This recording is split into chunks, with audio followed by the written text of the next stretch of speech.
you pick the avocado? Well, take a look at the avocados, look at the color. If they're too green, like this one, that's not quite ripe, but if you have something that's 2-3 days away, this is a good color to pick, because then it can sit in the house and ripen until you're ready to make your recipe. But what you want to do is pick something a little darker in color.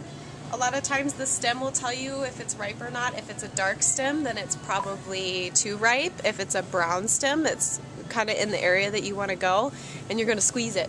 Squeeze it, that's kind of hard. Yeah, so you maybe want to squeeze that. Ooh, there we go. Oh, here's a nice There's some soft soft one. one. So you have some soft ones here.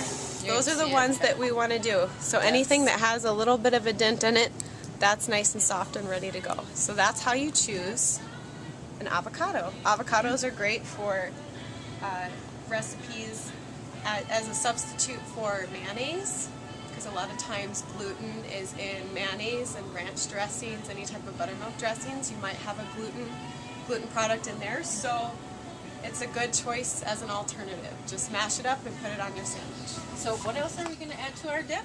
We're going to add garbanzo beans Okay. or chickpeas. It's a great protein for a dip and as a meat alternative. It's a lot leaner. Okay. And it has other nutritional value? Yes, it's actually low in sodium as well. If you look at your label, it'll say 15% of your daily sodium intake. So it's actually pretty low. Whenever you're choosing any type of food, you want to look at the nutritional label and try to stick with things under 20% of your daily value, because you're going to be eating three meals and a couple snacks a day, and you want to make sure that you're staying within your daily value of sodium and sugars. Okay, and I noticed it has a lot of protein and fiber as well. Yep, protein and fiber, yes. Which tomatoes are good for quick and easy lunches? For being quick and easy, you want to choose the cherry tomatoes because they stay ripe longer. Okay. And you don't have to actually put it in your refrigerator. A lot of cherry tomatoes you can just set on the countertop and they stay fresh for a long time. Okay. That way you can do like a handful at a time. So a handful of cherry tomatoes is like a serving of vegetables. So if you're trying to meet your 5 servings a day, cherry tomatoes are a little bit easier to do that. Also, it's less mess. When you cut up a cherry tomato, it's a lot less mess. When you cut up the bigger tomatoes, a lot of times you have the seeds and the juices going everywhere, and it doesn't quite work out whenever you're trying to do something quick and fast. Right. So I like the cherry tomatoes, and you can actually stick them under your faucet, rinse them out in the container, and then they're good for the rest of the week. So that's what we're going to be using in our recipe today. Cool. Now, are we using garlic at all? in We're the also recipe? using garlic, absolutely. The best thing to do is to buy minced garlic. A lot of people buy garlic cloves, but they don't stay as fresh as long. So it's nice to just get a jar of minced garlic, and usually a jar of minced garlic will last you 5 months. How do we chip? Whenever you're selecting like a chip or something for a dip, you want to make sure to look at the label again. Let's take yellow corn chips and white corn chips. You want to do corn if you're doing a gluten-free recipe, because there is no gluten in corn products. But make sure to check the packaging. Sometimes they'll mix corn products with flour or wheat products. So you want to make sure you check the packaging. On the packaging it says no preservatives. It does not have gluten in the nutrition label. If you look at the label, I believe the yellow corn chips have less carbohydrates and less sodium, and they have 11% daily fat content. And they're both 11%. So they're pretty similar, except for the fact that one has more carbs and more sodium. So let's choose the one that has less carbs and less sodium and a low fat content. So we're sticking under that 20% guideline that we talked about before. And when you do snacks, you should try to stay under 15% if you're doing a snacky food for your daily nutritional value of that certain type of nutrient. Hey guys, here we are getting ready to put our easy and cheap dip together. Here's the basic ingredients that we have. We have our beans, tomatoes, and our onion, a lime, and our avocados, and Minced garlic. Minced garlic. Thank you. And so here we are ready to put our tomatoes together.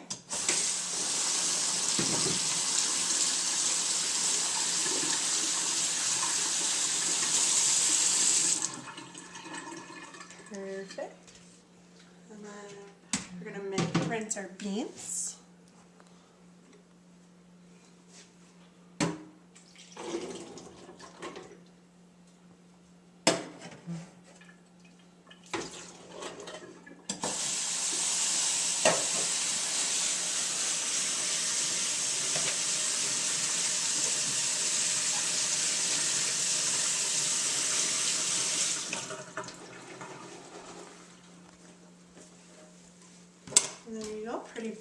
stuff. Oh, thank you. So why are we choosing these beans in particular?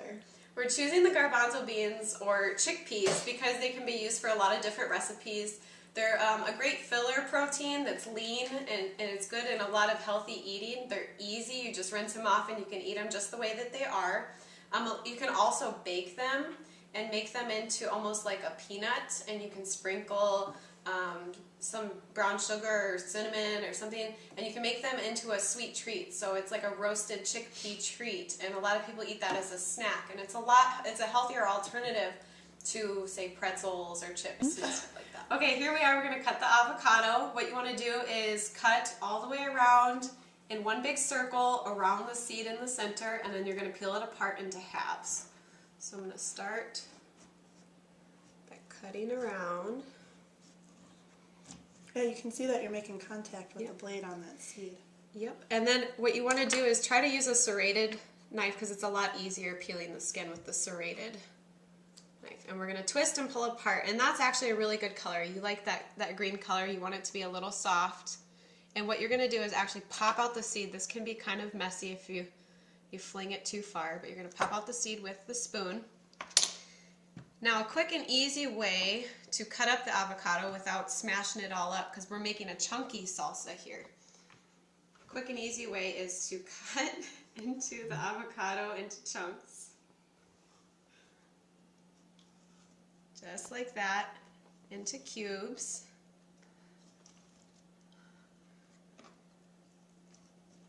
Okay, and then you're going to take the spoon and actually go along the edge and pop it out. Oh, That's all you do. that was pretty impressive right there. So you're going to do that with all of your avocados and fill up the dish. Cutting the tomatoes, we're cutting them up into smaller pieces just because we're going to be doing a chunky dip. You want something that can fit on a chip easily in a bite size. I'm cutting off the stem part. That's more preference if you don't like the hard part. That's what I like to cut off. So, and this is really, in terms of size and how much you put in it, it's whatever you want. If you like a lot of tomatoes, you add a lot of tomatoes. If you like a lot of avocado, you can add avocado. There really is no serving size suggestion when doing a dip like this. Since you're creating it for a large group of people, you just add what you think will look good and taste good and leave it at that. Don't put too much thought into it. Okay, when cutting your onion, you're going to cut off the end and actually peel away the top layer just to get all of the crunchy, leafy stuff off of it and get the nice color. You can also peel off any icky layers that you have. If you have an onion with a bad spot, just peel off that icky layer. It'll take care of that. This is the quickest way to do it.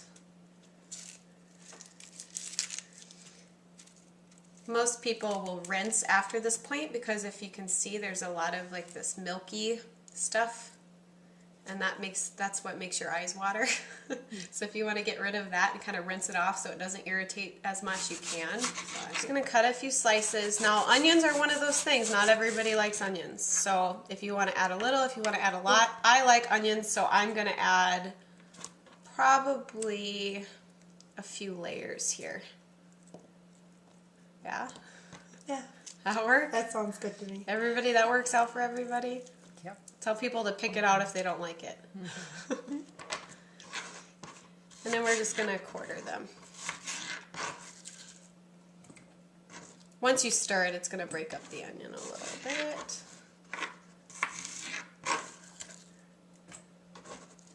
Can I add a quick little thing? I was taught this on onion corn. Right here we have a lime. Usually whenever you do a dip, you just squeeze just about half a lime. Usually half a lime is good enough. And you squeeze it and do a couple taste testing to see how tangy it is. So what I'm going to do is just add and squeeze a little bit of the lemon into the dip, and then I'm going to add my garlic and mix it up, and we'll taste test it after we add the garbanzo beans. And we'll see how it tastes, and if we think we need more lemon or lime, then we will add it. Okay, we got this too.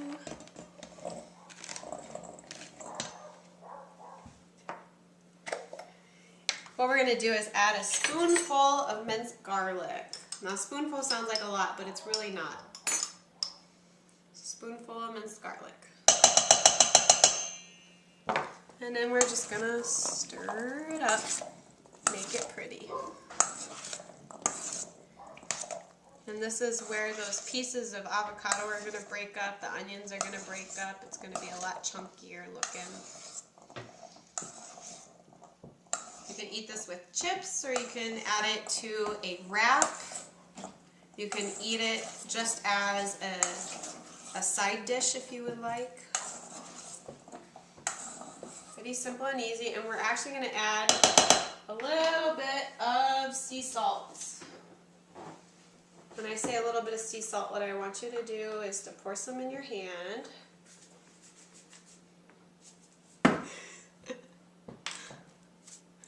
Pour some in your hand, and you're going to do about 3 pinches. 1, 2, no, that's 3. That's good enough.